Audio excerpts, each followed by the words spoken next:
And we are live. Welcome back to Takes by Fans. We got a great show for you today. As always, we are live every single day at noon Eastern. If you want to watch it live, head over to twitch.tv/Takes by Fans. If you want to watch but not live, head over to our YouTube channel, Takes by Fans. We post all of our shows and clips of the show there on a daily basis. And if you just want to listen, we are on podcasting apps, Spotify, Apple Podcasts, Google Podcasts, iHeartRadio. So, however you want to watch or listen, we've got you covered multiple ways. All right, today's a big old Friday. We are going to be continuing on today with our NFL team refresher. We just did our first team of the season, the Broncos, getting what we think they're going to be doing this season, how they're going to be looking offensively and all that. And we predicted them to have a 10-7, 11-6 record this season. So we'll spin the wheel again, see what team we get, and kind of just break them down so we're all on the same page. We got training camp coming up. We're 47 days, I think 48 days away from the NFL season. So we'll see which team we get today and just get everybody on the same page and seeing what we're looking for going into the 2021 season. It's a new year, baby. New year, new you. Go get it done and go win the Super Bowl this season and be the Tom Brady of this season, of last season. So we got that today on the show. So let's just jump right into it with the stories of the day. And the first one, speaking of go and get that mother-loving ring, go get that Super Bowl win this year. It is your year. It is your team's year this year. And go stunt like the Bucs just stunted last night because they just unveiled their Super Bowl ring. And holy moly, are these things absolutely beautiful. Holy cow. Woo! Man, these may be one of the best Super Bowl rings I've ever seen, folks. So, right on top, you got 319 diamonds, oh my God, referencing the 31-9 score of the Super Bowl. Bucs really just did blow them out like that, folks. 31-9, dang. So 319 diamonds on top, and you know, you obviously got the Bucs flag, their logo, all that. You got 2 Lombardi trophies, their second one in franchise history. You got the score on the side, fantastic. Super Bowl 20 or whatever it was. Well, I don't even know. Super Bowl 55, was that what it was? But you got that kind of on the side, the score 31-9. You've got the name, the number of the player on the other side of the ring, and then one team, one cause. And then this is the best part about the whole entire ring, folks. The top of the ring pops off. The top of the ring pops off, and what is inside? Oh my goodness, you get an aerial view of the Bucs Stadium. Jeez Louise, it's depth too, folks. Like, it does actually, like, it goes into the ring. It looks so gosh dang good. And then on the sides of the stadium is the score of their playoff games getting up to the Super Bowl. So now Tom Brady is going to be forever, you know, reminded that he ran the quarterback gauntlet, the GOAT quarterback gauntlet in the playoff run to get in win this Super Bowl when he's out of his prime on a new team year one, folks. The 31-23 Washington score. Now, I'm not putting Taylor Heineke in the greatest quarterback of all time gauntlet. It starts in the divisional round of the playoffs where he goes into New Orleans. I really wish he had it was Tampa Bay at New Orleans. Unfortunately, it's just Tampa Bay - New Orleans. I mean, you know, stunt. You went on the road and won all these games, folks. Except the home game where they were at home, you know. But hey, they earned that. Getting to the Super Bowl in the year that you are hosting it, I mean, damn. I mean, y'all really did put in the work to get that done, so I'll give them credit there. But it starts in the divisional round where he has to go into the Superdome and face Drew Brees. I mean, folks, Drew Brees is one of the top 5 greatest of all time. He is in that greatest of all time argument, and Tom Brady, older than Drew Brees, on a new team. Drew Brees has spent his entire career with the Saints. Yes, you know, Drew Brees was a little banged up this season, but we've been reading that so was Tom Brady, and he got the win. So what are we supposed to say? Well, Drew Brees, he was injured, so, you know, this win doesn't really matter. Well, so was Tom Brady, and he was on a new team year one. I think we can give Tom Brady the credit for that. So they've got the 30-20 New Orleans score right there, checking off Drew Brees as he heads on to the Green Bay Packers, and once again goes on the road, goes into Aaron Rodgers' home stadium, first time in their conference, first time on a new team, and Tom Brady goes and takes the NFC Championship by defeating Aaron Rodgers 31-26 in his home stadium while throwing 3 interceptions and stunting on Aaron Rodgers. And then we've got the new age GOAT in the Super Bowl of Patrick Mahomes, and he goes and absolutely blows him out to secure his 7th Super Bowl win, 31-9, absolute blowout. And then on the top of the ring that pops off, they've got these words here: February 7th, 2021, NFL history was made when the Tampa Bay Buccaneers historic became, oh, well, I guess we shouldn't read that word. We got to skip over that. The Tampa Bay Buccaneers became the first team to win the Super Bowl at home in Raymond James Stadium, and then big letters, historic, right in the middle. So, I mean, man, oh man, this is the ring to have, folks. If you could get one Super Bowl ring, I think it's this one. The fact that the top pops off, man, oh man, you are like, damn, that ring is gleaming, that ring is shining, that ring is stunting, and then you pop the top off. Be like, oh yeah, I could also pop the top off. Drop the top off the ring. The ring is like a Lambo, folks. You drop the top off the ring. I'm going ringless, topless, folks. Can you imagine wearing a ring and then say, I'm going to have the ring topless today? Damn, truly stunned. So Tom Brady, man, in the Bucs. Truly, absolutely amazing rings. Big celebration last night. There was Gronk there. Tom Brady was wearing. I don't know if Tom Brady was wearing all of his rings. Rob Gronkowski brought in some extra, New England Patriots rings and was gleaming. He had 2 chains on gleaming. So it was just a huge celebration for the Bucs, and you gotta absolutely love what they did last season. Fantastic. Great rings. Tom Brady leading the team like he always does, and he truly cemented himself as the greatest quarterback of all time last season as he ran the quarterback gauntlet, folks. Drew Brees, Aaron Rodgers, Patty Mahomes. I mean, that's 3 gosh dang great quarterbacks to face to go to a Super Bowl, to win a Super Bowl. Jeez. Give them credit. And now let's look at it, what the ring is looking like on a hand. And man, oh man, that is a beefy ring. Once again, that top of 319 diamonds, folks. Woof. What are the diamonds? 300 round diamonds. That's all they say. But man, oh man, that is gleaming. That's a gleaming ring, and that's beefy as heck. I mean, you can't even wear this ring next to other rings because it's so beefy. It'd be knocking and kind of grinding on the other rings, rubbing up against the other inferior rings. So you really gotta make space. This ring takes up literally 3 fingers, folks. You can't put it on the finger to the left. You can't put it on the finger to the right because once again, it's just gonna be bumping and scratching the other inferior rings that you're wearing. So, man, oh man, that top, man, I need a pop to top ring, folks. That's what I need. It comes completely off. It's not like it's on a hinge where you open it up. You can literally pop the top off, baby. Top of the muffin to you. You pop the top off.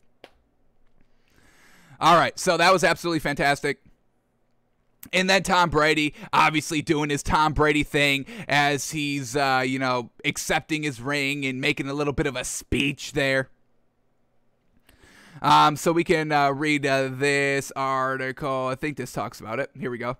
Quick article. The Bucs were underdogs going against a Chiefs team that made them look like they didn't belong on the same field early on the first matchup in Week 12. But the Bucs slowly fought back on that November afternoon to make it a game, which gave them confidence going into the Super Bowl matchup. But before Bucs linebacker Devin White spoke to the team before the biggest game of their lives, Tom Brady pulled him aside and asked him to give him the floor when he was done.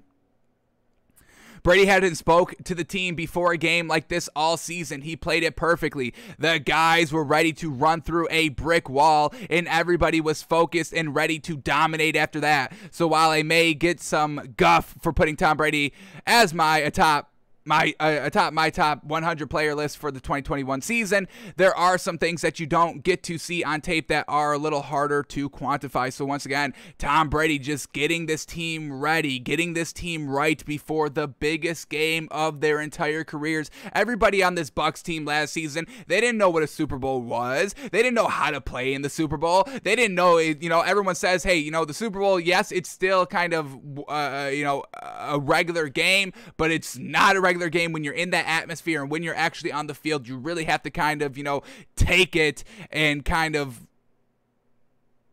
just try to process everything because it's so much bigger. Everybody knows there's millions on top of millions on top of millions people watching this game.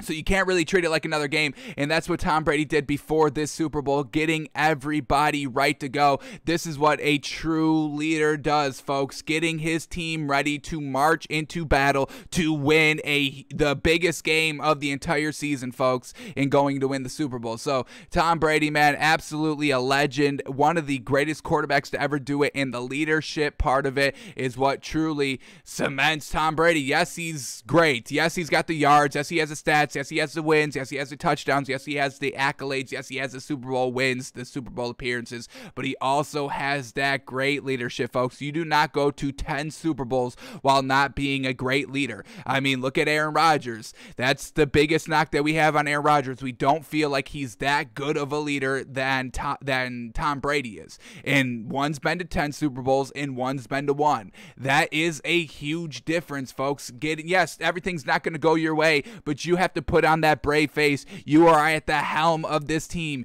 You are the mouthpiece. You are the face. You are the guy that needs to go get it done. You are the guy that needs to stay cool, calm, collected through everything. If there's a negative press on your team, the coach, a player, whatever it is, you are the man to put that all in the back of your mind and go out there with a big smile on your face, a brave face on, and go and lead these men to victory. And that's what Tom Brady does consistently out here. So you give him absolutely a ton of credit for that.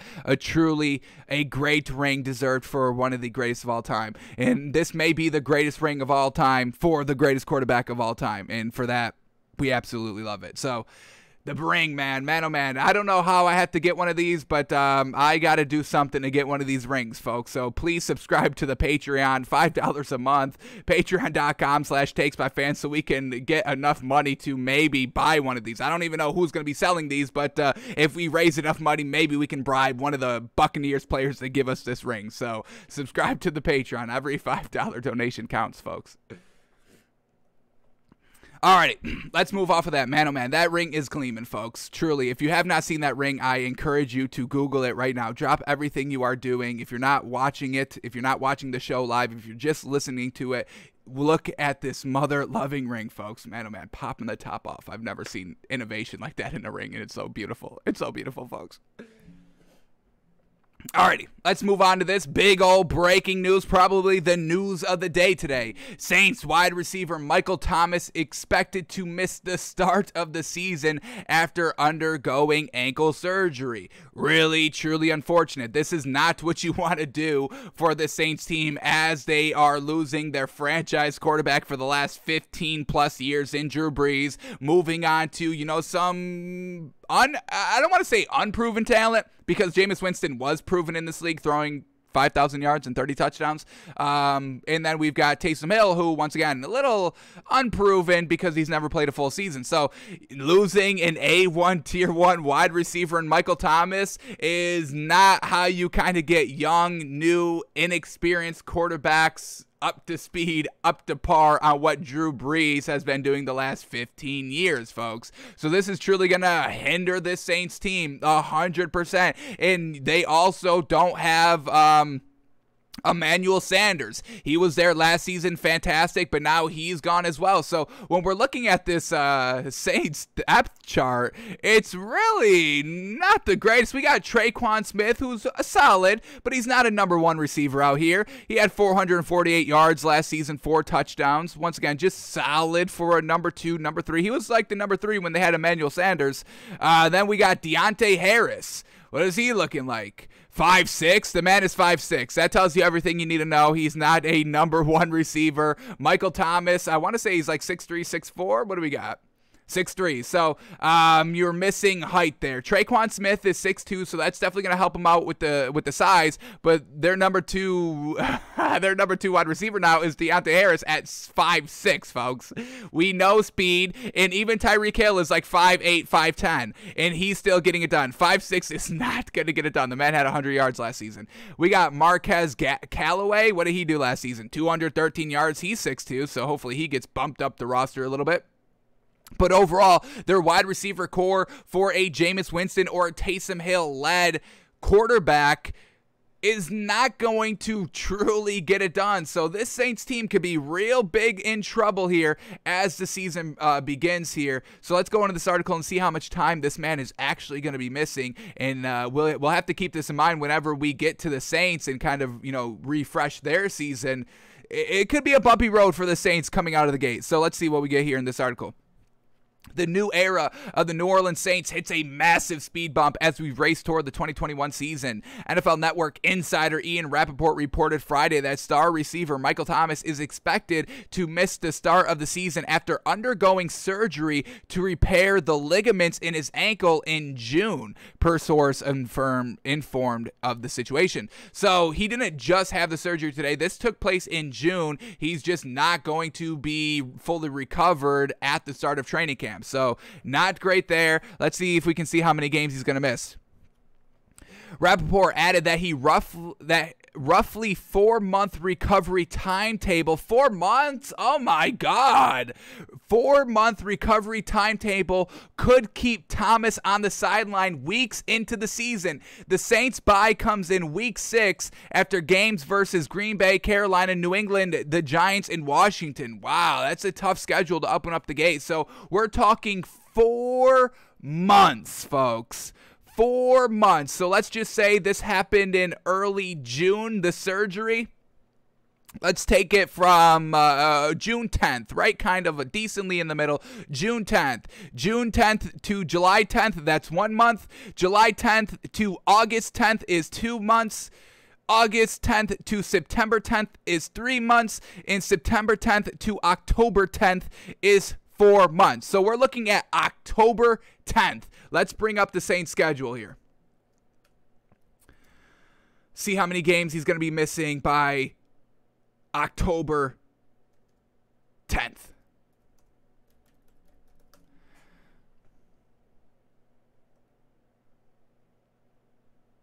Alrighty. We got week 1. Is this, oh, that's preseason. Okay, here we go. Week 1, September 12th. Week with the Packers. Week 2, September 19th against the Panthers. Week 3, September 26th against the Patriots. Week 4, October 3rd against the Giants, and then October 10th against Washington. So we're kind of looking at a week 5. Definitely probably takes that bye because it is week 6, and then week 7 is October 25th. So really kind of looking like it's going to be that week 7 game. Probably could maybe come back week 5, October 10th against Washington, but why not just take that extra week with that bye and get right for Seattle? So it's truly looking like he's going to be missing the first 5 games of the season, and they've got some tough opponents here. Obviously, the Green Bay Packers. Carolina could be solid. Patriots, you never know with Billy B. And then the Giants, we have them being absolutely great, and Washington's going to have a real great defense, truly hurting that lackluster quarterback and receiver just kind of repertoire that the Saints aren't going to be having by, week probably 5. So this is potentially looking like they're going to get like a 1-5, 2-4 start, 2-3 start out of the gate, folks. Truly not going to be great for this team. So not how you truly want to kick off the new era in New Orleans with either Jameis Winston or Taysom Hill. And now this could potentially affect the starting quarterback, because we know Taysom Hill is a good pass catching quarterback where Jameis Winston doesn't have any experience with that. We know Taysom Hill plays the tight end on position and maybe lines up in the slot sometimes and needs the gadget player. So maybe they just go with Jameis Winston just because they need another body at wide receiver. So that could definitely hurt Taysom Hill a little bit. I don't think that's going to be, the end-all, be-all decision. Oh, well, we don't have Michael Thomas, so we got to go with Jameis Winston as a quarterback, so we have Taysom Hill as a wide receiver option. But I definitely think it could just be a little thought in the back of Sean Payton's mind. Why are we going to waste this man at the quarterback when we already have another quarterback and we need a really skilled pass catcher to kind of hold us over till we get Michael Thomas back? We hope that isn't the case because we truly think Taysom Hill deserves the whole true opportunity, a true 50-50 quarterback battle going into training camp and how well he played last season at quarterback when Drew Brees went down, and every time he's been able to kind of step into that starting quarterback role, we truly think he's earned a full training camp to truly deliver the goods and show the team what he can actually do for an extended period of time being a passing quarterback in this league. So we hope this Michael Thomas being out for about 6 weeks, first 5 games of the season, returning after the bye, we truly hope that doesn't hurt Taysom Hill's ability to try to be the starting quarterback here. I think that would be a little lame. I think the man's earned it. He's always been a quarterback. The Saints just used the man as a gadget because you have Drew Brees, and this man has got some solid speed on him and some solid catching ability. But, that's your position, quarterback. You want to play that position. You signed up to play that position. He did his dues. He paid his dues. Now give him the opportunity to go out and win the starting job. So they're going to be definitely missing Michael Thomas, but we also know that there are a whole lot of solid free agents still available. So let's take a look at these kind of wide receiver free agents just to see which one could fill the hole the best that the Saints are going to be missing with a 6'3", a tall, great 50-50 ball one-on-one matchup, go up and get the ball pass catcher that is Michael Thomas. I mean, let's bring up the yards. I mean, this is what they're going to be missing this season, folks, for the first 5 games. Here we go. His career stats last season. What did he do? Only 438 yards because he only played 5 games. Once again, that's where the injury comes in. But, I mean, his max, 2019, the man caught 1,700 yards. 1,700 yards. He led the league in receiving yards, folks, at 80% catch percentage. Folks, y'all know we love looking at that catch percentage. We like to see kind of 72 to 75. That's what we kind of call as kind of very, very good. And this man's at 80. It's fantastic, folks. And then in 2018, he had 1,400 yards with 85 catch percentage. Folks, give this man his credit. Give this man his due. So this is going to be a huge wide receiver to try to replace. And really, there's not going to be any free agents that come out and give you 1,700 yards and 80% catch percentage. That's not going to happen. I would kind of bet the show on that that's not going to happen. But let's see what is potentially the closest that we could see maybe covering up the hole, the missing piece a little bit for those first 5 games. So here we go. What do we got wide receiver-wise in the free agent market? We got Kenny Stills. Now, he's not 6'3", I don't believe. Let's see. Let's get his stats up. He's definitely a nice speedster. Definitely a good, solid speed to have on your team. He's only 6'1", and he's never caught for 1,000 yards, and he never caught for 80% catch percentage. So once again, you're not going to get that level of production, but he's still a viable option to hold you over. Then we get Golden Tate, and this could be definitely solid right there. That's good. I think Golden Tate's like 6'2". Let's get his official stats up. I want to say he's got a 1,000-yard receiving season. See what we get with Golden. Oh, Golden Tate's only 5'10". Interesting. He's got multiple 1,000-yard receiving seasons. Fantastic. Never an 80% catch percentage season, though. Unfortunate. His highest is 76%, and that was in 2017. But he could be that 1,000-yard wide receiver that you kind of need to make up for. So Golden Tate's a solid option out there. But once again, you are sacrificing height a little bit. Like we said, the Saints do have Traquan Smith, who is 6'2", who can maybe smooth over the height option a little bit. But you probably do want another tall 6'1", 6'2", 6'3" option out there. Just once again, making it a little easy for these wide receivers.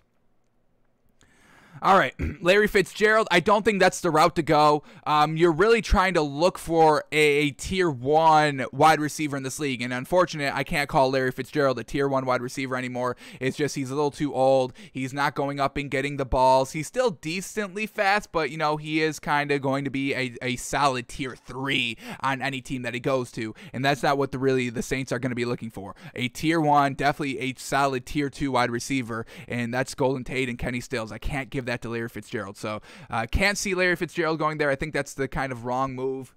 Alshon Jeffrey, alrighty. Alshon Jeffrey, I'm almost certain. I'm very certain that this man is like 6'2". So let's double check that and see what his stats like. I think he's had a couple of 1,000-yard receiving season as well, which could definitely help the Saints out. Alshon Jeffrey, 6'3", even better. Now that's what we're talking about. Trading 6'3" for 6'3", fantastic. Multiple 1,000-yard receiving seasons, but they all came early in his career. His first 3 seasons, he's had 2,000-plus yard receiving seasons at 1,400 and 1,100. For the last 1, 2, 3, 4, 5, 6 seasons, it's all kind of 800-ish, which is still solid. And once again, that's kind of, you know, what you're looking for to kind of accomplish. Get as close to that 1,000-yard mark as you can. And of 80-yard catch percentage season, no, he's very, very low, folks. His career catch percentage is 57%.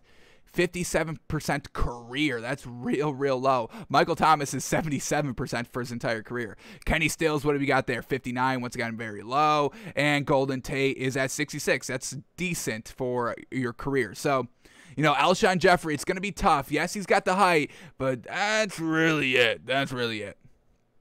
All right, what else do we get? Any other free agents that are potential solutions for this Saints team? We got Josh Gordon now. Ooh, that's definitely interesting there. You get speed on top of speed, and we love Josh Gordon, folks. He is kind of, you know, one of the most unfortunate circumstances at a wide receiver in literally league history, I would say, just because of the weed. That's truly unfortunate. But we talk about this man the entire, like all the time. 2013, he put up 1,600 yards, folks, at 6'3". That's Michael Thomas, folks. 6'3". His best receiving season was 1,700 yards. So if Josh Gordon, you know, he's never been able to prove that he can return to his prime because he's never been able to stay a full season without getting suspended for weed or anything like that, or just not getting that opportunity. This man could be Michael Thomas. This man could have been better than Michael Thomas in his career if he just didn't get caught with all that weed, unfortunate. So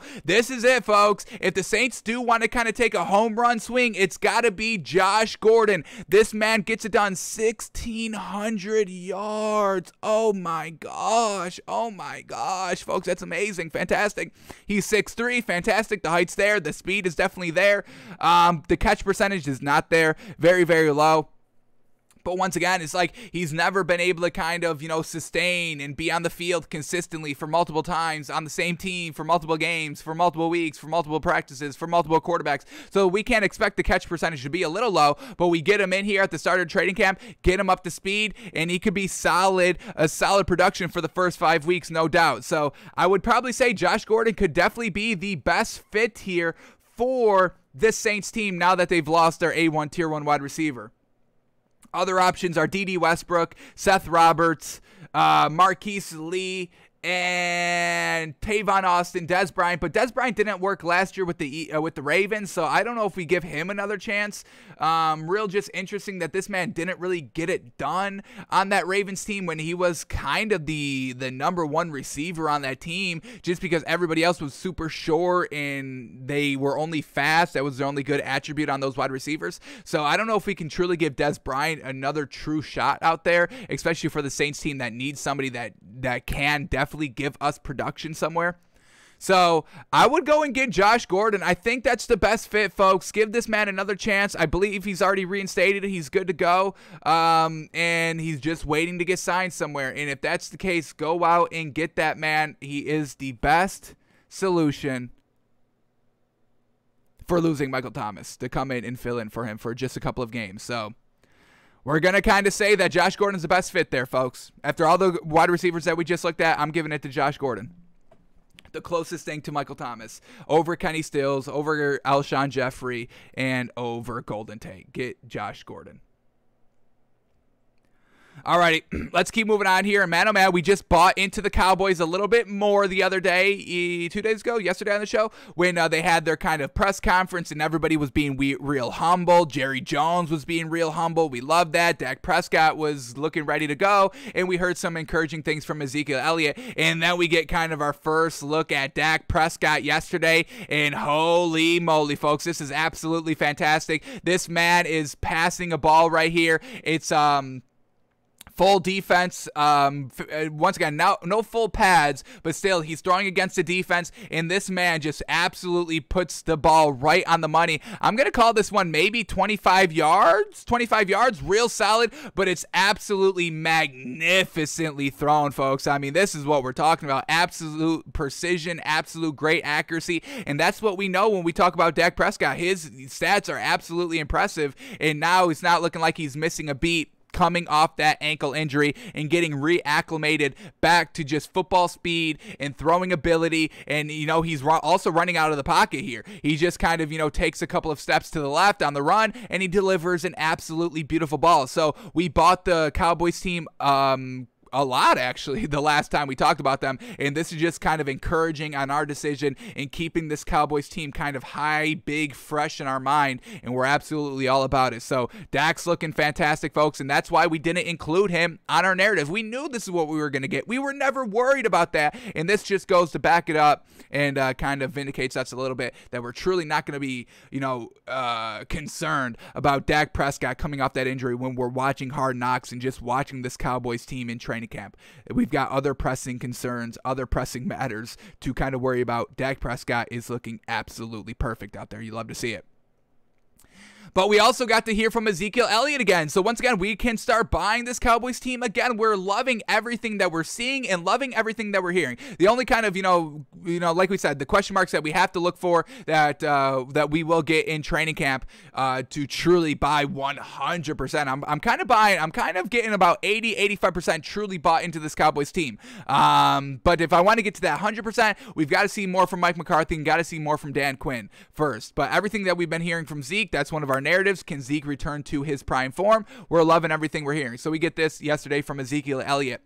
Ezekiel Elliott thanks his trainer for helping him become, quote, quicker, fantastic, during the offseason, saying, quote, he definitely got me right. I thank him a lot for working with me and just making it fun and making me a better player. So Ezekiel Elliott spending this offseason in the lab, absolutely love that. Getting better training. Y'all know we love to see those training videos and seeing you get better, seeing you work. And that's what Ezekiel Elliott's been doing. So let's quickly run into this article and just get the full quote here from Ezekiel Elliott to see if we can buy a little bit more. Because, like I said, going into today, we're about at 80% truly bought in. Seeing Dak Prescott, I'm about 82%. And now let's see how much Ezekiel Elliott buys us back into this Cowboys team. Are we going past 85%? Let's see. Here we go. Ezekiel Elliott is not planning on a repeat of the 2020 season. Yes, truly. Do get that. Throw that season out. We give everybody one bad season. That was Zeke's bad season. Let's see if he can kind of, once again, establish himself as top 5 running backs in this league, because I'm not even putting him top 5, folks. I'm not even going to put him top 5. So until we see what he does this year. All right, so here we go. The running back spent much of his offseason focusing on getting in excellent shape, and his progress was captured by a photo of his recent physique that has since gone viral. While he appreciates the comments regarding his new form, he said Thursday his work was intended to do precisely one thing: be a better player than he was in 2020. He was absolutely trash in 2020, folks. Quote, I think I'm quicker. I think my trainer, Joshua Hicks, he definitely got me right this offseason, and I thank him a lot just for working with me and just making it fun and making me a better player.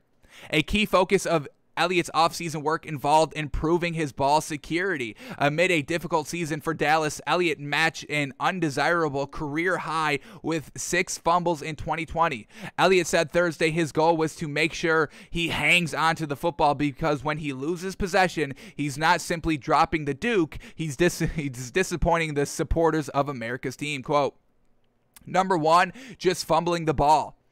I've never been a fumbler. When you carry the ball, you kind of carrying the whole hope of the team, the whole organization, the whole fan base, and coughing it up and giving it to the other team. You're letting everyone down. So I think that's the number one thing. That's my focus this year, is protecting the ball. So loving what we're hearing. Obviously, it's nothing big. It's not, big old quotes, holy quotes out there. But, his mind is right. He knows he needs to be better. He went and worked out this offseason, protecting the ball, getting into better shape, and now we can buy this Cowboys team even more. Let's bump it up to 84%. We'll save the 85% benchmark till we truly kind of see Hard Knocks and what's truly going on behind the scenes here at training camp. Because like we said, the biggest question marks that we have are Dan Quinn, the defensive coordinator. They don't really have any great pieces defensively, so it's going to be up to Dan Quinn to coach the heck out of these players and coach them above what they can actually do. And then Mike McCarthy getting the offense right, making the right decisions. Lackluster career in Green Bay with a great Aaron Rodgers, and lackluster last year when Dak went down. So big question marks there. We've got no problems with the offense. So the offensive pieces are A1 tier 1 best roster in the league potentially offensively.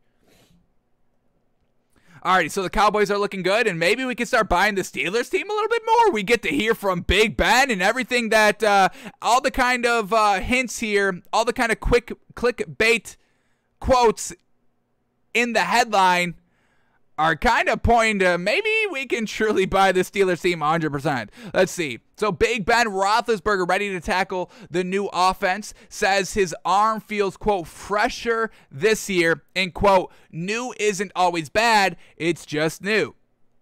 So new offense coordinator coming in. They are all on the same page. I believe it's Matt Canada. Was that the name?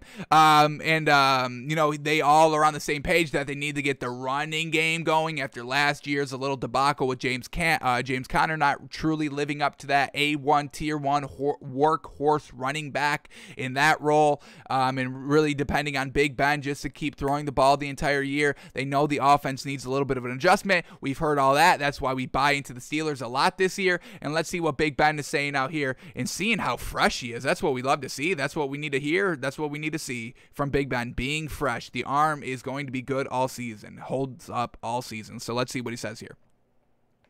Last offseason, Ben Roethlisberger was rehabbing from elbow surgery on his throwing arm. As such, he was tossing the pigskin a lot to help rebuild the strength. This year, the Pittsburgh Steelers quarterback is back to a normal routine, giving his arm more rest. As the Steelers opened training camp, Big Ben said his arm felt, quote, fresher than in 2020. Quote, at this time last year, I had thrown thousands of footballs trying to be ready for the season. Thursday was the first day I threw a ball since minicamp.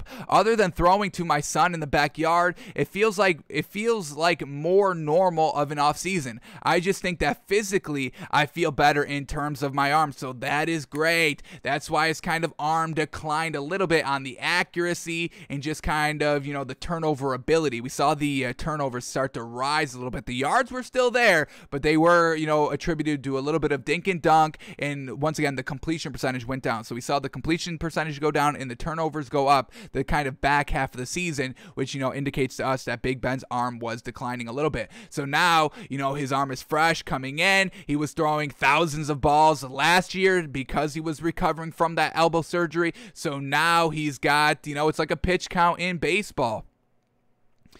Keeping the pitchers fresh, having them kind of be the closer, only, pitching a couple of innings, and then you go to your bullpen and pull them out, and you go to the closer, saving them. It's a 180-plus game season in baseball, so you got to keep those pitchers fresh as you progress throughout the season. Same thing with, an aging quarterback. Got to keep that arm fresh, and the more reps you have, in training camp that, don't really mean anything. They mean something. Obviously, you have to still get in the same kind of rhythm and, timing with your receivers, but overall, you're not in actual game setting. So, the more that you can save your arm, the more that you can save those reps for actual game scenarios, obviously the better. And that's what Big Ben has been doing this season. So that's always great to hear.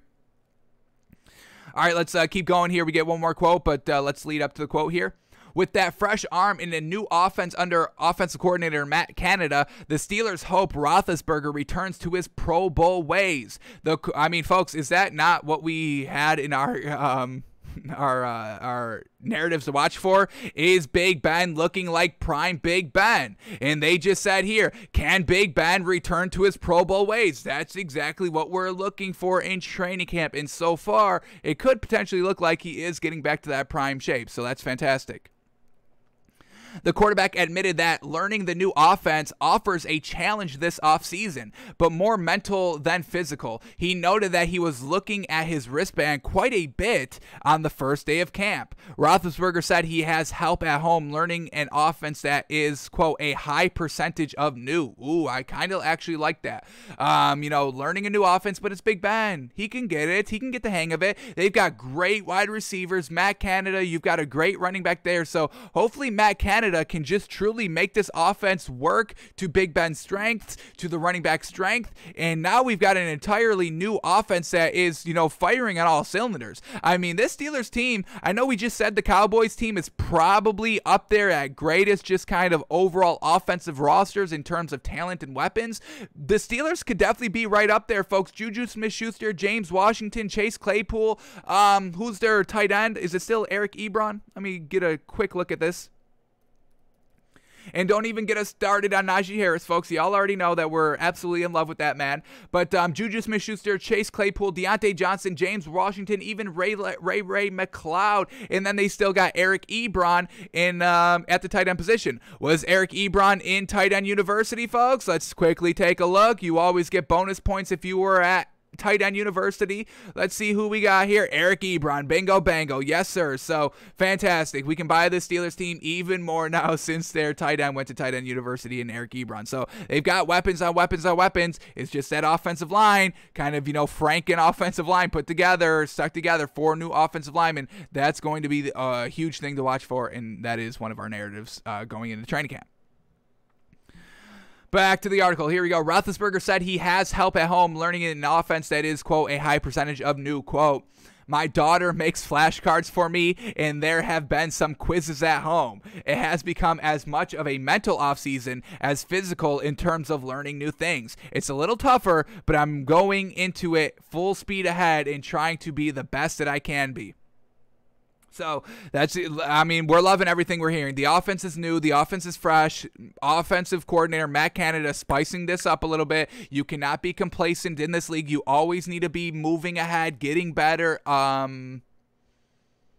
Getting better and kind of just adapting to how the league is played, to how the defense is playing you, to what schemes and fits work offensively in this league. That's, a thing to look for when we're talking about this Bucs team. Hey, yes, you just won the Super Bowl. Yes, you're returning everybody, but you got to switch it up some way because we just had an entire offseason of how to stop you. We looked at your strengths. What is Tom Brady doing? What are the wide receivers doing? How are they winning at the line of scrimmage? How are they moving the ball offensively? How are they stopping the ball defensively? What is their base coverages? What do they like to run? How do they come off the blitz? And we had an entire off season to prepare for that and to single-handedly beat y'all, the Bucs, because you are the team to beat. You are the Super Bowl winners. We immediately are looking at you first because you are the big mamoo on campus, folks. The big egg. You're the big egg on campus. So we got to go and scramble you real quick to kind of put you in your place to be like, hey, this is a new year, baby. New year, new us, new team. We're ready. We want to have a home Super Bowl. I think the Super Bowl is in Los Angeles this year, so the Rams are like, hey, we want that home bowl, baby. The Chargers are like, hey, we want that home bowl, baby. So y'all may be the first, but we're going to be the next. So love that the Steelers team is spicing up this offense. Last year with Big Ben, we believe, and he's going all out to learn the offense, and we absolutely are loving to hear it. So can definitely buy this Steelers team a little bit more. And now Big Ben's looking fresh. Maybe we can start wiping away this Big Ben is not going to be fresh this year narrative, folks. Obviously, it's going to be playing out the entire year, so I don't think we can truly sweep it under the rug. And it's definitely going to be, brought up. But so far, real early, I don't think we have really anything to worry about maybe the first 8 weeks. So when we talk about the Steelers in our refresh and we look at their schedule, we can start giving them some quality wins in the first couple of games. And maybe wait until even to like the last 5 games, or we may have to kind of put the stipulation that Big Ben's arm may not be up to par 100% in those games, which could determine whether we give them a win or a loss for those last couple of games. But we're loving that Big Ben's looking fresh and new, folks. Alrighty, here we go. Let's keep talking. We know that some training camps are starting to open now, and we know the bulk is coming next week. But Giants running back Saquon Barkley, tight end Kyle Rudolph, and Patriots cornerback Stephon Gilmore and Jarrett Stidham are among the players who will open training camp on the active but physically unable to perform list. And they can be activated at any time. So once again, we've been tracking Saquon Barkley very heavy, and he's not going to be ready day one for training camp. They can activate him at any time, but he's not going to be ready at the start. So that's a little unfortunate for Saquon Barkley, and once again, a little kind of nervousness that maybe Saquon Barkley's rehab process isn't going as good as maybe we're led to believe. Like we said, he's keeping his mouth real tight. We absolutely do not love that, and we're not getting any information on a timetable. So he's not going to be ready come day one. He's going to be on the PUP, physically unable to perform list. Also, Stephon Gilmore, and that's interesting because we've been talking about him this offseason as well. He's in a contract year. He hasn't talked about holding out. He said he wants to get a deal done, but he's always going to show up, and he's may just kind of take a little bit extra time to rehab because he is going into a contract year and doesn't want to kind of, get injured while he doesn't have a deal done. So, we expected Stephon Gilmore to be at training camp, but he's not going to be actively participating, being on the physically unable to perform list. So expect Stephon Gilmore to miss the first couple of weeks of training camp, getting 100% healthy as he heads into a contract year. But Saquon Barkley, this is still a real concerning sign, and why we can't truly buy into this Giants team 100% yet, and why we actually just yesterday on the show said that the Cowboys kind of leapfrogged in our mind atop of the NFC East above the Giants because really this glaring Saquon Barkley issue. So we hope he's back in time, but he's not going to be ready to go day one in training camp. So keep that in mind. Alrighty, and let's talk about this now. The Packers. Now, this is a real interesting thing here. We'll see. Maybe we can buy Matt LaFleur a little bit as kind of a real smart head coach out here, because the Packers are bringing in Tommy Stevens for a workout Monday as a tight end, per sources. Stevens, a former college quarterback, is one of the several upcoming Green Bay workouts, including defensive back Rashad Robinson and nose tackle Sterling Johnson. But, the Saints with Taysom Hill, hey, we've got this, quarterback. Taysom Hill was a quarterback, and we can turn him into a tight end for gadget plays. The Packers could be doing the same thing. Tommy Stevens, a former quarterback, going at a tight end. Now, unfortunately, Tommy Stevens was not invited to tight end university. How truly unfortunate. So we can't buy him 100% here. But let's see what Tommy Stevens is all about here. Obviously, he wasn't a good quarterback because we've never heard of this man before. But let's see what this man was looking like at the quarterback position. Tommy Stevens, last year in Carolina, he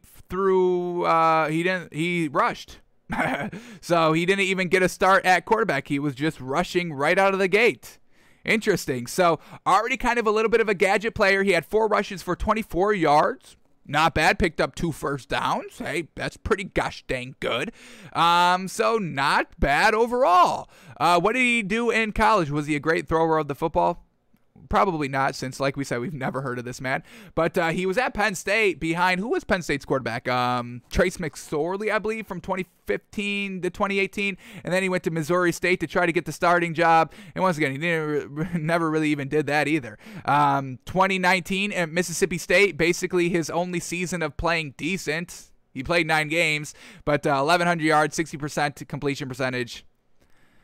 11 touchdowns, 5 interceptions. So he was never even the starter, never the main man. Let's see if we can quickly, I want to see if we can quickly bring up these 4 plays in Carolina. Honestly, probably not going to be able to get this, but let's see. Let's go YouTube it real quick. Tommy Stevens. Here we go. Tommy Stevens, first career start at quarterback. Seems like, and like we said, folks, we just said that he could be a Taysom Hill. And this man, let's give credit to him. Sincerely yours, CG on YouTube. This is the title of the video. Tommy Stevens' first NFL career start as a quarterback. Seems we now have our Taysom Hill 2.0. Real interesting. So this man, Matt LaFleur, maybe he's not the big old villain that, Aaron Rodgers is making him out to be. We always give kind of, the Packers head coach a little bit of the benefit of the doubt there. So let's watch this man play. Let's watch Tommy Stevens play. And let's see this man kind of emerge as a quarterback, emerge as a tight end. We love to see that. And, if he can go from quarterback to tight end and Tebow can't, that just kind of, fuels us even more. We would love that. So we would love nothing more to kind of show that Tim Tebow is just absolute garbage. So maybe Tommy Stevens can prove that. Let's go back quickly because we do have to look at his stats of his size. We would love to see tight ends be big. And love it. 6'5", folks. Oh man, we love it. We want to really see you 6'4" in the tight end. Loving 6'6", Darren Waller 6'6", absolutely love that. Kyle Pitts 6'6", love that. Tommy Stevens 6'5", gotta love that. Tim Tebow, little shorty, little 6'2" out there, don't love that. So Tommy Stevens, he's got all the makings. Now let's watch this man play. A minute 33 out here. This is week 16. This is the last game of the season, folks. Panthers at 5-10, and Tommy Stevens gets in the fourth quarter. So let's see what this man can do. Here we go. He's lining up at quarterback. He's going to go right. We saw no passing stats, so these must all be rushes right here. Here we go. A read option. He keeps it, goes up the middle, and goes for about 6 yards. Real clean right there. There was no great blocking up front, but, he rushed the ball right up the middle. And he, like we said, 6'5", a nice beefy. Let's get Taysom Hill up because I believe Taysom Hill is like 6'4". I want to see what his weight is, and we'll also look up Tommy Stevens' weight in a second. All right, here we go. Taysom Hill. Wow, Taysom Hill is only 6'2". Oh my God, 6'2", 221. So Tommy Stevens, baby, 6'5", 235. Oh, I'm loving it. Matt LaFleur knows what he's doing, folks. Come on. Here we go. Let's go back to this play. Tommy Stevens, we know he's got 4 plays under his belt. So here we go. 3 rushes for 14 yards already, so it looks like we're catching the last play right here. Couldn't see the first 2. Let's see how he's looking out here. Here we go, another read option. Keeps it, and bango, bango. Nice, picks up the first down, about 10 yards in total. All right. Good read option. He made the right read right here. Defensive end collapses all the way down inside. Perfect. So you keep the ball. You take the outside. It's 2nd and 4. He picks up the first down. Obviously, we can't judge his speed just quite yet because we haven't seen him in the open field, but it's not bad.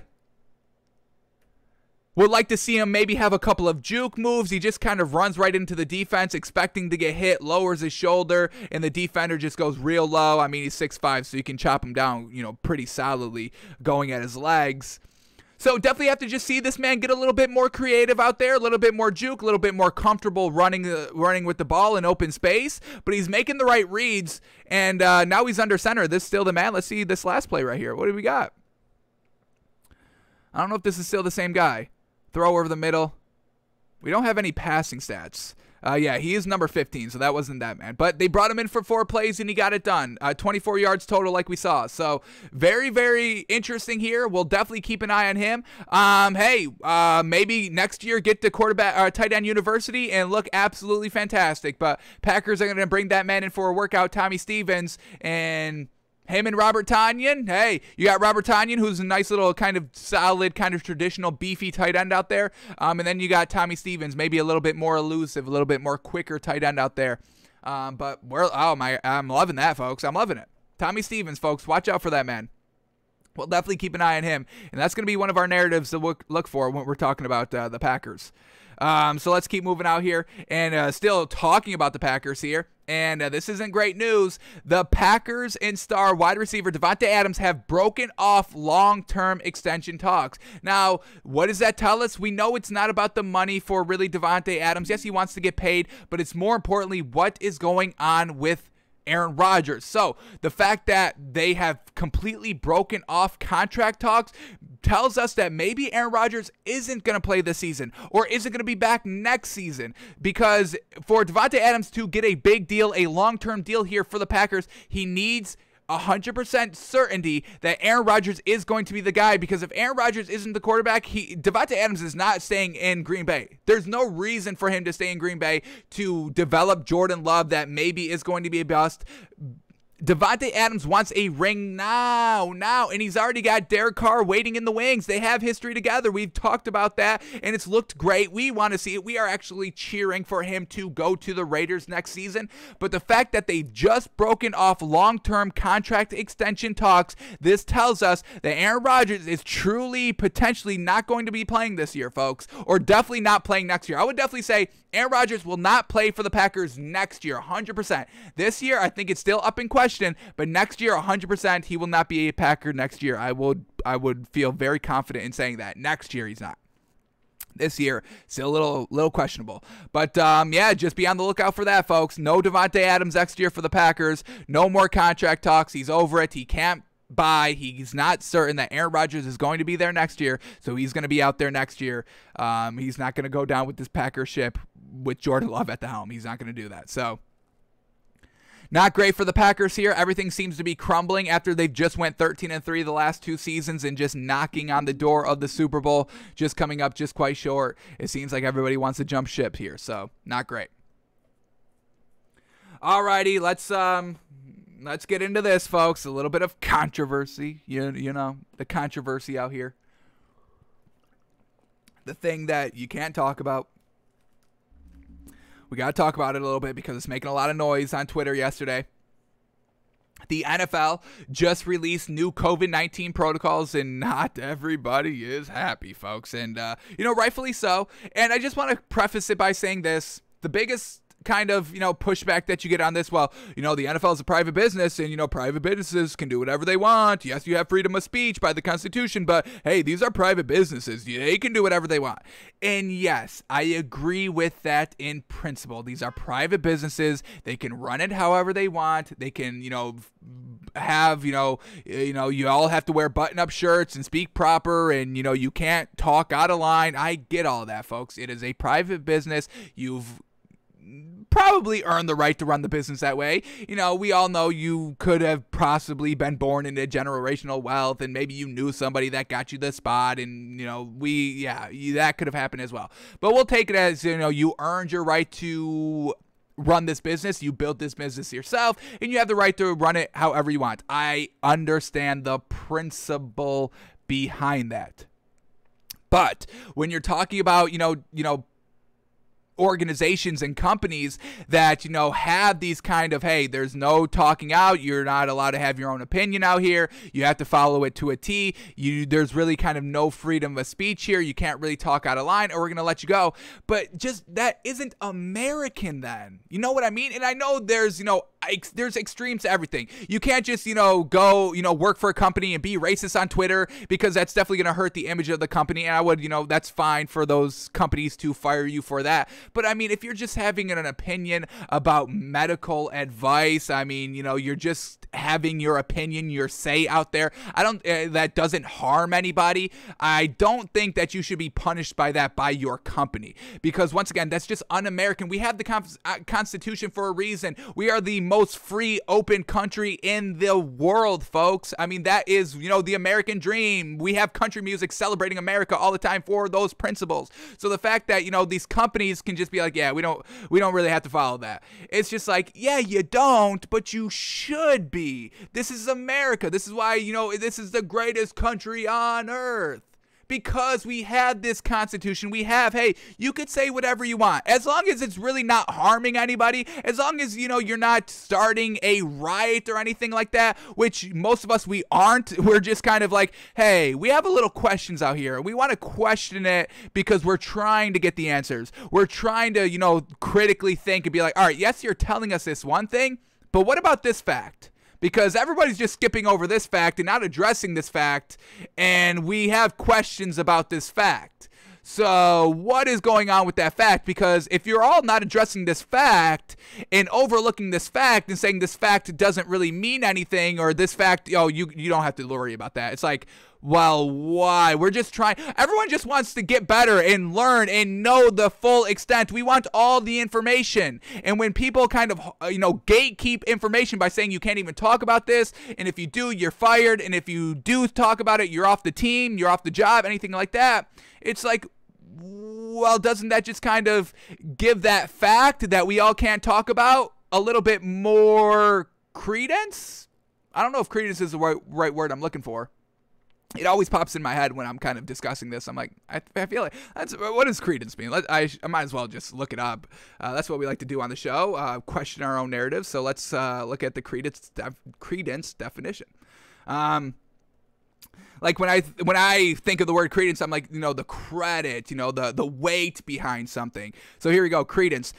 Belief in or acceptance of something as true. Yeah, wasn't that a small side table? Oh, no, I meant to as this definition. A small side table or shelf or niche in a church for holding elements of the Eucharist before they are a credence table. That's what I'm looking for, a credence table.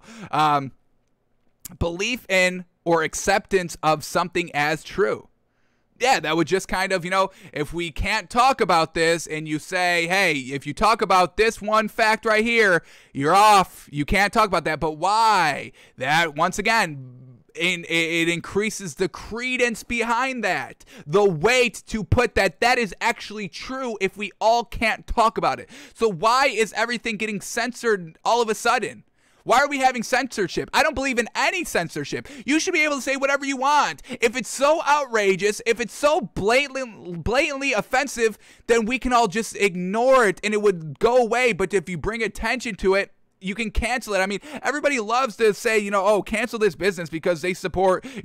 Going back to like the cake. This was big news. The bakery that refused to make a gay cake for a gay couple. It's like, once again, it's a private business, so once again, they can do whatever they want, but it's a little un-American, and if it's truly that absurd, then you could just cancel them and not give them your business and let them fail. That is a possibility. That is just kind of the essence of how everything should work in theory. Once again, in theory, businesses should be able to, just be like, hey, these are our rules. You can't really talk out of turn. We don't really want you voicing your opinion online or anywhere, or we're going to have you fired. Like, yeah, in theory, that it sounds good, but in real practice in America, I don't really love it. So that's all we're just saying right off the rip, folks. I mean, any censorship is bad censorship because it's just a slippery slope. I mean, they took the president off of Twitter, folks. This is the president, the ruler of our country. You may not agree. I don't agree with everything he said, everything he does, obviously. But if you censor the president, I mean, now you can literally have any right to censor anybody else that you want on Twitter, on Facebook, on social media, just in general.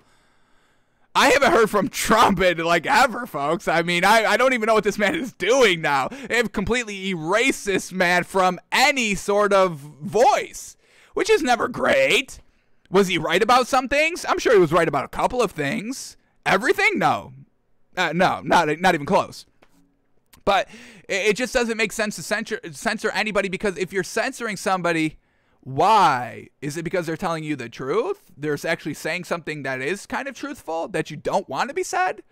It's like, what are we doing? What are we doing? That's all I want to know. What the hell are we doing out here, folks? Jeez.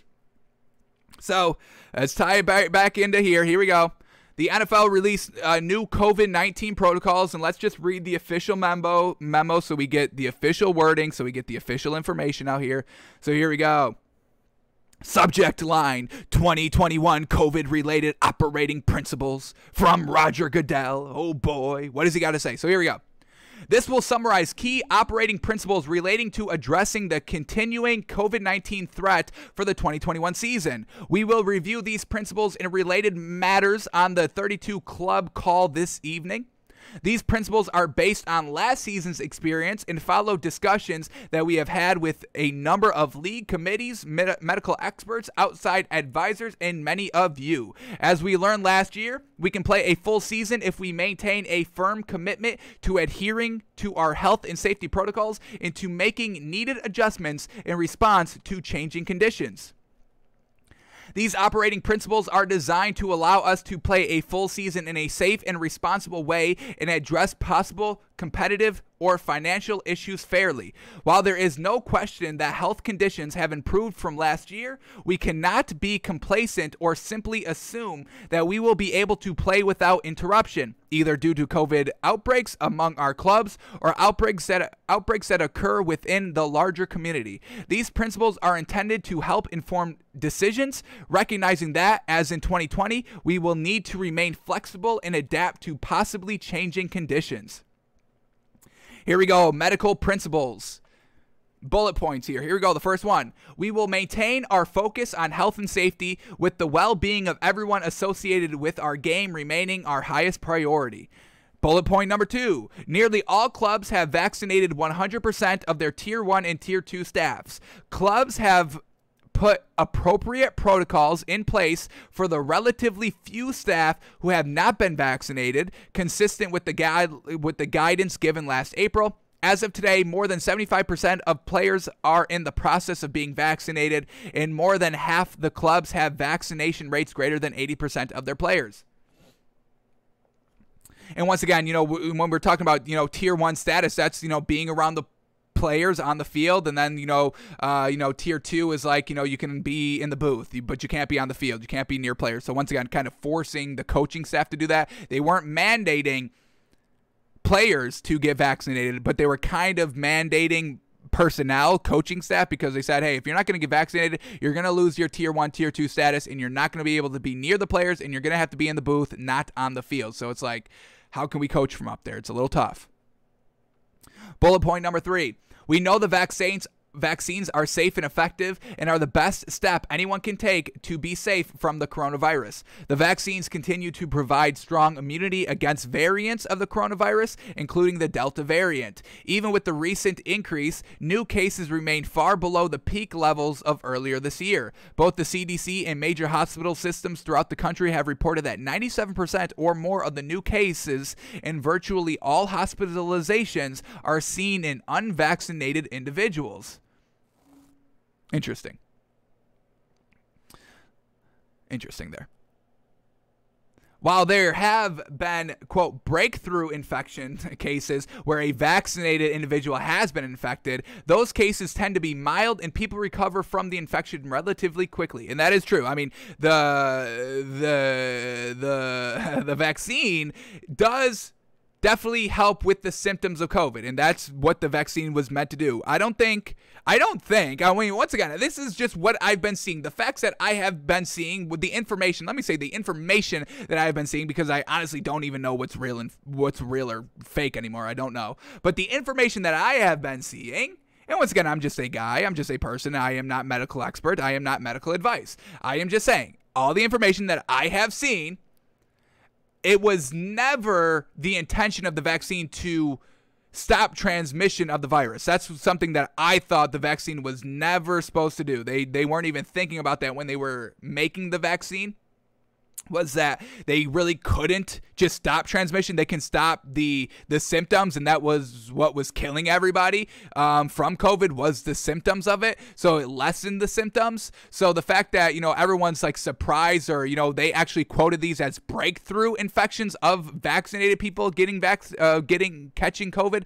It was like, well, yeah, that's kind of, what the vaccine was intended to kind of do. It wasn't stopping you from getting COVID. It was just lessening your symptoms so you didn't have to go to the hospital, and you can very much recover on your own. Once again, we all went into lockdown because we wanted to slow the spread to not overwhelm the hospitals. That was the point of the lockdowns, folks. So the fact that they're calling these, quote, breakthrough infections of vaccinated people catching COVID, I mean, that's what it was. We know this is what's going to be happening. So, once again, just kind of making it, all bad on unvaccinated people, I just don't agree with that logic of thinking, that line of logical thinking. I don't agree with that. But let's continue here with the article, or the memo. Another bullet here. If a vaccinated person tests positive and is asymptomatic, he or she will be isolated and contact tracing will promptly occur. The positive individual will be permitted to return to duty after 2 negative tests at least 24 hours apart and will thereafter be tested every 2 weeks or as directed by medical staffs. Vaccinated individuals will not be subject to quarantine as a result of close contact with an infected person. Bullet point, the next one. If an unvaccinated person tests positive, the protocols from 2020 will remain in effect. The person will be isolated for a period of 10 days and will then be permitted to return to duty if asymptomatic. Unvaccinated individuals will continue to be subject to a 5-day quarantine period if they have close contact with an infected individual. Now, this is where all the kind of fuss is being made with NFL players, and we're going to hear from DeAndre Hopkins in a second. But it's like, why are we making this big difference between vaccinated and unvaccinated if the vaccine only is supposed to lessen your symptoms? Then why are we kind of villainizing the unvaccinated? If the vaccine doesn't slow the spread, then vaccinated and unvaccinated people can still spread the virus. And that was kind of, once again, going back to the lockdowns of last year, that was the point of the lockdown. We didn't know if you were asymptomatic. We didn't know if you were not showing symptoms, but you could still spread it. And I think that's been debunked. I think, once again, I don't know what is fact, what is fake anymore, just because everybody is having their facts. Like, I'm hearing from doctors this way, and they're both doctors. It's like, they're both doctors. You're always supposed to listen to doctors. I'm listening to some doctors, a good majority of doctors.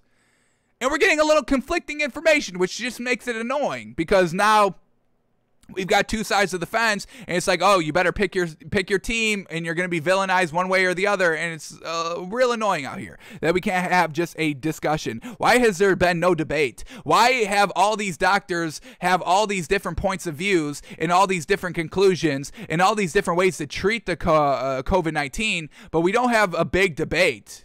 Wouldn't you think that would be like the best way to determine who's actually true, pointing out, hey, all right, yeah, this is where you're getting your information from? Well, let me tell you why this is why we shouldn't be, looking at this information truly closely. Or on the flip side, hey, this is why we're looking at this information closely. You should probably look at it closely like this, because this fact backs it up, and this is what the study actually did. So why are we not getting that?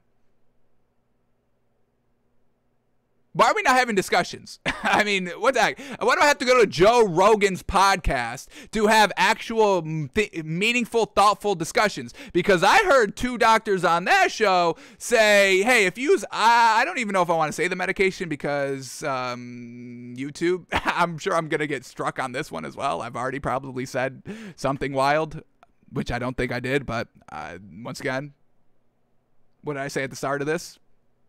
Can't have a discussion.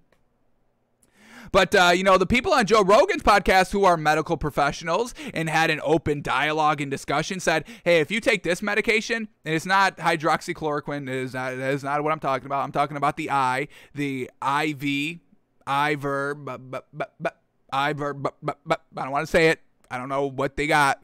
But that medication, they said, hey, 100%. If you take that medication on the first sign that you have COVID, you will 100% recover. 100%, they were saying. They have studies. They have, the medical studies, the double-blind placebo, and at 100%, if you took that medication at the first sign of COVID, you were fine 100%. If you, obviously, the earlier you took it, the better it worked. And even, if you took it late, it was still very, very high percentage, like high 80s, low 90% that you would be fine if you took that medication. So it's like, what are we doing? Can we just have this discussion, an open discussion? Can we talk about this? Because nobody's even talking about this treatment option. Everyone wants to rush to a vaccine. Why is that? Just ask why. Why? That's why. That's all I want to know. Why? Why? Because when everybody gets on the same page, just like that, makes me a little worried. Let's continue here. All right. All right. Next bullet. Here we go. Persons who had a previous COVID infection will be considered fully vaccinated 14 days after they had at least one dose of an approved vaccine. What? 14 days after they had at least one dose? That's interesting. A previous COVID infection. So that's another thing. Once you had COVID, isn't it kind of like, once you have the flu? Or no, once you have, like not the flu, because that changes every year. Well, I guess all these variants, the COVID is changing.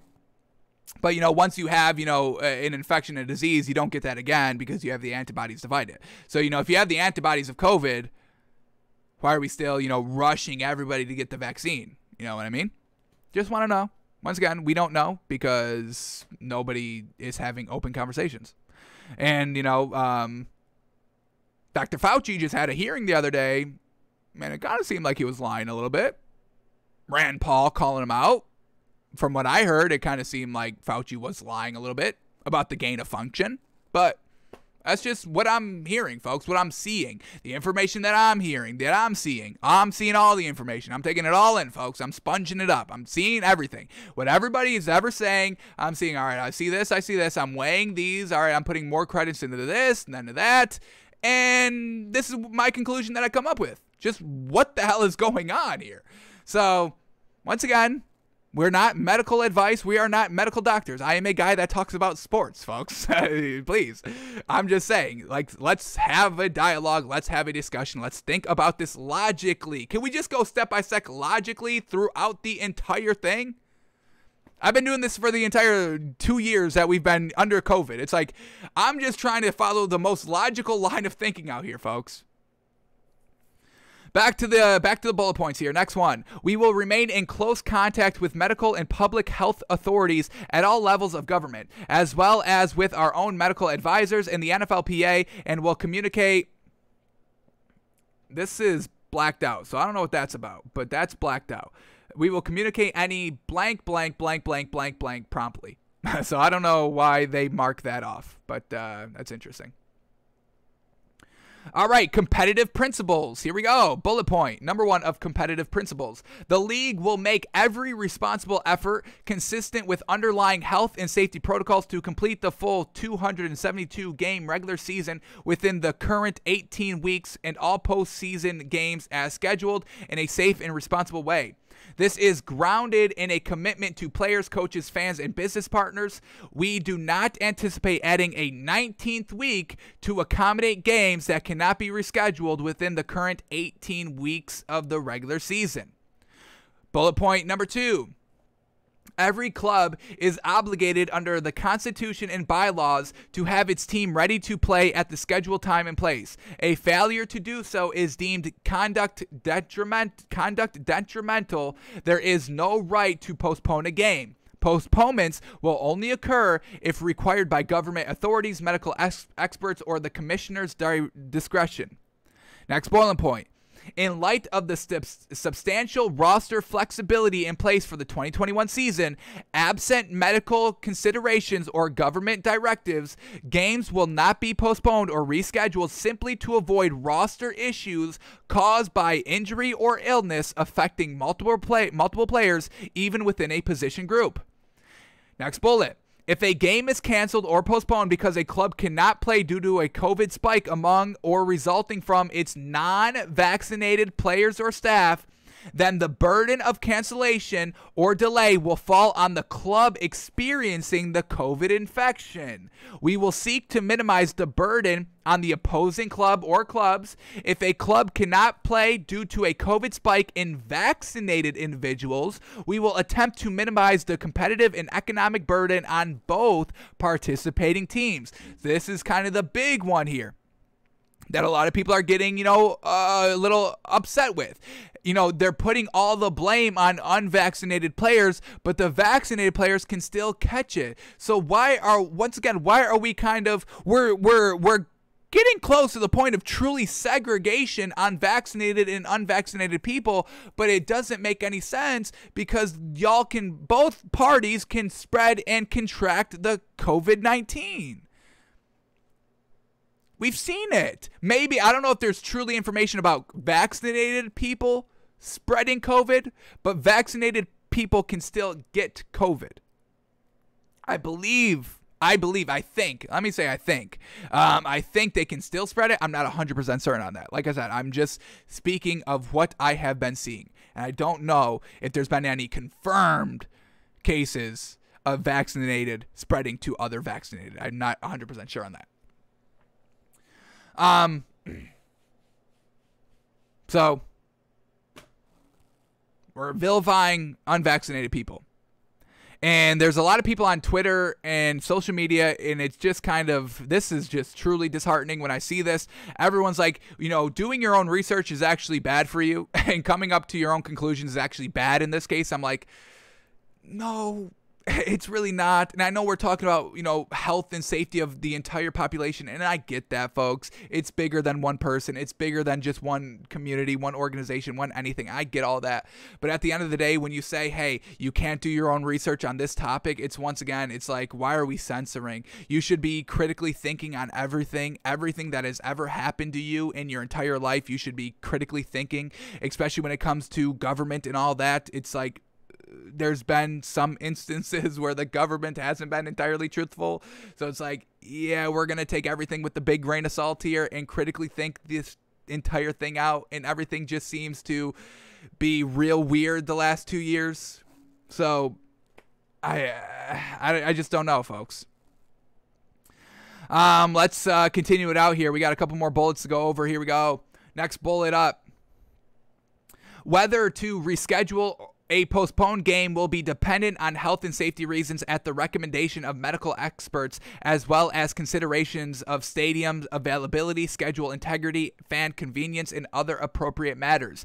Another bullet. If a game cannot be rescheduled within current 18-week schedule and is canceled due to a COVID outbreak among non-vaccinated players on one of the competing teams, the club with the outbreak will forfeit the contest and will be deemed to have played 16 games for purposes of draft, waiver priority, etc. So once again, if they're unvaccinated and they cause all this, they're getting penalized. For the purpose of playoff seeding, the forfeiting team will be credited with a loss and other team will be credited with a win. Financial principles. Let's quickly go through these. Bullet 1. If a game is rescheduled due to a COVID outbreak among unvaccinated players on one of the competing teams, the club experiencing the outbreak will be responsible for all additional expenses incurred by the opposing team and will also be required to pay any shortfall between actual and expected payment for the VTS pool. So once again, penalizing the unvaccinated, making it an incentive to get vaccinated. Yes, it's not mandatory, but the burden's going to fall on y'all. And then that's going to go from the owners because the owners are like, hey, we're not paying this money. And that just gets trickled down to the players. Once again, not forcing, but making incentives and disincentives each way, which... Once again, it's the NFL. They can do whatever they want. They're a private business. But once again, it's like, is this truly American at this one point? You know what I mean? That's what I'm just saying. It's like, yes, y'all can do whatever you want. It's your business. It's your league. Yes, you can do this. But it's like, at the same time, it's like, man, oh man. It's like, it's not American, folks. It's not the Constitution. It's not.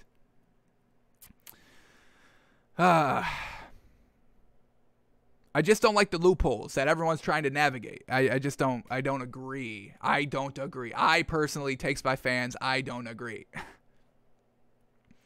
Back to a bullet.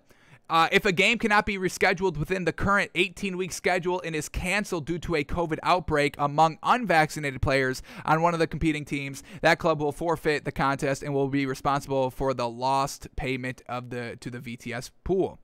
So once again, we're not going to, I kind of want to keep going here, but it's just basically, hey, if you're unvaccinated and you cause the COVID, you're responsible for everything. If you're vaccinated and you cause COVID, well, unfortunate, you don't have to pay. We'll work best with you than the unvaccinated. That's basically what the memo was saying. And then we had people sound off. DeAndre Hopkins, he was not happy about it. Let's kind of get into this article really quickly. DeAndre Hopkins, one of the best wide receivers in the league. So here we go. The NFL's new policy. The NFL's new policy caused ripples throughout the league, with players reacting to the news on social media and at training camps. Hopkins' now deleted tweet read, quote, "Never thought I would say this, but being in a position to hurt my team because I don't want to partake in the vaccine is making me question my future in the NFL." So not everybody's 100% behind this. There are, we heard Cole Beasley speak out against this. He's not all about this. So it's just like, these people are having rational thought out here and want to get because we don't even know where it came from, folks. And it's not, you couldn't even talk about that. You couldn't even talk about that. It leaked from a lab in China, from the Wuhan virology lab, in the beginning of it. But now a year later, it's like, yeah, that's a possibility. In hindsight, that was a possibility. We're not going to investigate it that much, but it could have came from there. But, a year ago, it's like, hey, no, it didn't. It never came from there. If you thought that, I don't even know what you're a conspiracy theorist if you ever think it could even come from there. It 100% did not come from there. A year later, it may be. It could have. Most likely, probably did. But it's like we got that a year later. What's next year? You know what I mean? So everyone just get off your high horse. That's all I'm going to say there. Get off your high horse. Get off your virtue signaling high horse. I'm seeing some of the sports people that I only really look up to one sports person, and I'm even seeing him kind of, be like virtue signaling a lot, and it's like I don't even care if y'all listen to my opinions or not, folks. I'm not even saying my opinions and my thoughts are the end all be all. They're not. Question everything. Look up everything. Look up everything. Literally everything that I'm saying on my stats of what I hold kind of true and what I hold as, what I hold in higher regards than other things. Question that. Go look up that, folks. I mean, look and question everything. Literally everything. So DeAndre Hopkins tweeted that, and then he later tweeted, quote, "By the way, I got about 9 years in me. Y'all have a good day." So, he's gonna be playing. We know this, but, he's just having a thought, and you can't even have a thought. You can't even, question. And that's what that's what we're taught to do in school, folks. That's what at least I was taught. Critical thinking. That was like what we learned in like second grade. Critical thinking. Getting all the information, seeing the sources, weighing every single piece of information on a scale of, like, let's just say 100. All right, I weigh this like 80% truth. I weigh this maybe 20. Maybe I don't put that much stake into it, but this 100. I mean, oh man, this. I put 100% in this, what I'm seeing, and then I go back and reevaluate. The 80 out of the 100. Now that I had this 100 out of 100, well, probably not even 100 out of 100 because I'm not giving 100% faith into anything. Most probably 99%. But then you go and just reevaluate, and you're constantly reevaluating everything that you're seeing, and it's just like you can't even do that here. And that's all I want to do. I just want to critically evaluate everything that I've been seeing. So DeAndre Hopkins didn't like it. Jalen Ramsey spoke out. He said, I know 2 people right now who got the vaccine but are COVID positive. We've been hearing stories. I mean, the Democrats, they were on a plane or something, and then they all caught COVID, and they were all vaccinated. So it's like, once again, it's like we're getting vaccinated people are catching the COVID. So Jalen Ramsey, I know 2 people right now who got the vaccine but are COVID positive. I'm just saying I wouldn't look at a teammate as bad if he didn't get the vax. No pressure from number 5, his New Jersey number. So it's like, once again, we're villainizing people for not, like, everyone on Twitter. It's like, if you don't have the vaccine on Twitter, you are the devil. You should be put to death. You should be sentenced to death. So I'm just not the biggest fan of that thinking. All right, and then COVID-19 just hit the NFL also, and this one's bad. This one's real bad. I hate this one. Giants wide receiver Kadarius Toney, who we are absolutely big on. He is our number 4 wide receiver on our big board. Devontae Smith 1, Jamar Chase number 2, Jalen Waddle number 3, and we had Kadarius Toney number 4 above Rashad Bateman and above Elijah Moore. So we are big fans of Kadarius Toney for this Giants team, and he ended up going on the COVID-19 list yesterday. because of a positive test. So hopefully that doesn't happen. Really want to see what he can do his rookie year, and I'm buying big into that man.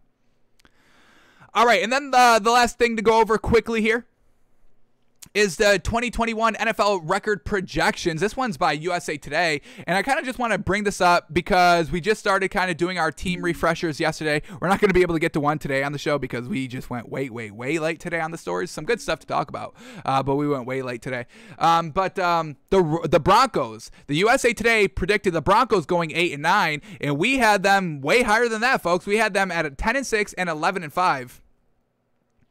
Nope, we had them at 10-7 and 11-1. Or hang on, geez, let me get it actually up. The 17-game season, folks. It's gonna be a little extra to get used to. Here we go. We had them at 10-7 or 11-6. So we are kind of predicting this Broncos team to have a little bit better season than what kind of a media narrative is trying to have at 8-9 for the USA Today Sports. So just kind of wanted to kind of shore up our Broncos talk because there are two things. One thing I do kind of want to talk about that we forgot or didn't have time to talk about yesterday when we were going over the Broncos. So we had the Broncos going 10-7 or 11-6. We gave them kind of, an extra game there. I think they deserve it. Just kind of one extra game buffer. We'll kind of give them that credit a little bit. Love their team.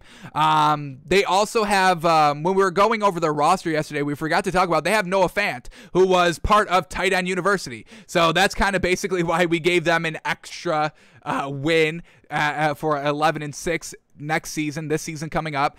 Big fans of the tight ends. We are going big on tight ends this season, folks. I cannot wait till we have this new set, folks. We have to incorporate Tight End University in some way. No, come on. That's one of our big narratives this season. So cannot wait for that to come in. So they got Noah Fant, an absolutely great tight end. We can go over his stats really quickly. Let me get him up. I want to say he's had like 500 yards at least. Hopefully that many. But here we go. Noah Fant, last season, 673 yards, and that's fantastic. And like we said, just Drew Lock wasn't the best passer. 57% completion percentage, folks. I mean, that is absolutely abysmal. It's trash. I can't get behind that. That is not winning football. I'm sorry. I'll take 69%. Give me that. So expect Noah Fant to have a little bit of a better season. 6'4", tight end, learning from the best of the best at Tight End University this season. Absolutely love it. And the last thing I kind of want to quickly touch on about this Broncos team is Jerry Jeudy. We kind of skimmed by him, and I wanted to kind of spend a decent solid time on him. We brought up a 5-minute highlight clip from Jerry Jeudy, and I kind of just want to talk about this, talk it through, and see what this man is doing because his rookie year was absolutely fantastic. And when we looked at Drew Lock last season, it was really lackluster on what he did. So, we can expect Jerry Jeudy to be even a little bit better, whether it's Drew Lock still out there, but the competition of Teddy B stepping him up an entire offseason in person, stepping up his own game a little bit, helps out Jerry Jeudy, or it's Teddy Bridgewater that just had 69% completion percentage, basically giving 3 receivers 1,000 yards each last season for the Panthers. So we can expect Jerry Jeudy to be better if Teddy Bridgewater was back there as well. So let's see what Jerry Jeudy, let's see what Jerry Jeudy was doing last season in this highlight tape, and just let's marvel and see what we can expect from him. And maybe we'll bump him up one more win. Maybe we can give him 11-6 or 12-5. Could you imagine? So let's see what Jerry Jeudy's looking like out here. And let's keep an eye on how Drew Lock is giving him the ball. Is Jerry Jeudy having to reach like Allen Robinson was with Mitch Trubisky? The ball wasn't exactly where it needed to be. So let's see what we get here in this nice little 5-minute highlight tape of Jerry Jeudy. Here we go. Over the middle, nice little comeback route. That's right on the money. Bingo, bango. Here we go. Against the Titans again, right in this, just over the middle of the field. And that change of direction, very, very well done. You got to respect the speed and the quick cutting ability. This man can go in and out, just jump, plant that right foot, cut right back inside, and take it for an extra 6 or 7 yards. All right, here we go. Shakes off one tackle right there, one hit. And he's able to take it for another kind of 8 yards after the contact. You love to see it. Here we go. Oh, wow. We get a replay of this one? Damn. Drew Lock put this man in harm's way, but he went and had a tough catch over the middle. Gosh, dang, I got to put this playback speed we got to put this one in the slow-mo. Here we go. Right over the middle of the field. You got a defender closing in. He puts it way too much out in front. Jerry Jeudy has to make a real tough catch, getting absolutely blasted as soon as he touch the ball, but he comes down with it, and I think he pops right back up, so credit there. But yeah, Drew Lock putting that man in harm's way. You hate to say that. I hate to see that, but he came up with a big catch. You love to see that. All right, here we go. Over the middle of the field. Big spacing there, and he's good for about 15, 20 yards. Drew Lock going deep this time. Yes, sir. 50-50 ball, and Jerry Jeudy. This one's underthrown, and Jerry Jeudy comes all the way back to this ball and catches it over the corner, and then is able to stay on his feet, say, "Get big, my man," and he goes for the extra 3 yards for the touchdown. So, Jerry Jeudy, you give this man accurate deep balls. We can watch this one again. We get it to slow-mo. Let's just watch how underthrown this one was. I mean, the defender, he was literally throwing this one to the defender. It's just Jerry Jeudy is big, strong, and he goes over the top. Look, that's a bad thrown ball right there. That's a very, very bad thrown ball that Jerry Jeudy, once again, makes the quarterback look better. Drew Lock didn't have great stats last season, but for them to be even, they weren't even good, but they would have been so much worse if it wasn't for Jerry Jeudy, folks. So that's why we don't buy Drew Lock, folks. We truly do get behind Teddy Bridgewater out there. All right, here we go. Over a nice little slant. That's a tough ball to fit it in there, but he did, and Jerry Jeudy went and got it. Fantastic. All right, here we go. Going a little bit deeper. Right there. Bingo, bango. Hit him right in the spot. In that speed. Very, very solid. It's not breakaway speed. It's not take the top off the defense speed, but it's still real top, great speed out here. Drew Lock sprinting out to his right, throwing on the run, and bingo, bango, puts it right on him. And Jerry Jeudy's just wide open, folks. It is tough to cover this man. This man's like always, solid 3-4 yards wide open. Here we go. Bingo, bango. The corner playing way too off of him. And then he just takes it. Nice little kind of comeback route. Defender's like 3 yards off of him. And then you're not going to be able to catch up to him for 5 yards once he catches the ball. So that's just an easy touchdown for Jeudy right there. Love seeing that.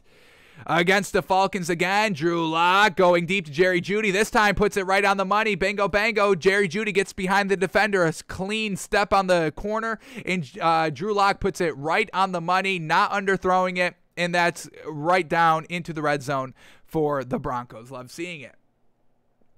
Here we go against the Raiders. Play action pass. Boom. Whoa. Great pass here. And Jerry Jeudy, full extension. Look at that. I mean, that's exactly where the ball had to be. That's a fantastic ball by Drew Lock and a great catch there by Jerry Jeudy. Just kind of in the middle of a tight zone right here. 4 defenders around him. I mean, that's spectacular, folks. Oh, my God. That throw and catch are absolutely perfection right there. Damn, damn, damn. Fantastic. What else do we get? Drew Lock against the Raiders again. Boom.